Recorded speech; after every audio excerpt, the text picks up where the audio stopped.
आदमी ने lunch box खोला और हैरान रह गया। सबसे सस्ता सेट मील भी इतना समृद्ध और भरपूर था। उसने खुशी खुशी सब कुछ खा लिया। डिलीवरी वाला वापस आया, खाली डिब्बा उठाया और असली मालिक के पास लौटा दिया। औरत ने खाली डिब्बा देखकर बेहद खुशी महसूस की। उसने पड़ोसन को भी दिखाया और कहा कि उसके पति ने सारा खाना खत्म कर दिया। उसे लगा कि उसका रूखा पति अब नरम हो गया है, इसलिए उसने सज संवर कर तैयारी की। लेकिन उसके पति ने तरफ देखा तक नहीं। बार बार अनदेखा किए जाने के बाद औरत ने धीरे से लंच के बारे में पूछा। पति ने बेरुखी से कहा कि गोभी ठीक थी। उधर आदमी ने लंच वाली दुकान ढूंढी और कहा कि खाना वाकई बढ़िया था। दुकानदार हैरान रह गया। आज तक किसी ने गोभी की इतनी तारीफ नहीं की थी। घर पहुंचकर आदमी ने अपने फीके डिनर को देखा और लंच की याद करने लगा। अगले दिन दोपहर को उसने बेताबी से लंच बॉक्स खोला और एक नोट मिला। नोट में लिखा था, खाना खत्म करने के लिए शुक्रिया।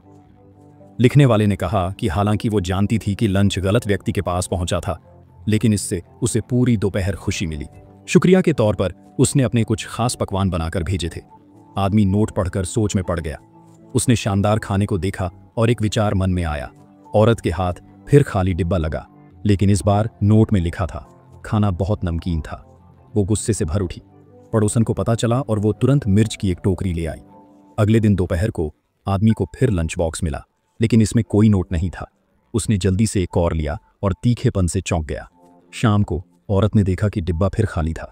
नोट में लिखा था, खाना बहुत स्वादिष्ट था, बस थोड़ा तीखा। आदमी को लगा कि अब यह सिलसिला खत्म हो गया, लेकिन हैरानी की बात, उसे एक और लंच बॉक्स मिला। उसकी माफीनामा भरी नोट ने औरत को छू लिया था, इसलिए उसने एक लंबा जवाब लिखा। दो अनजान लोगों के बीच एक खास बातचीत शुरू हो गई।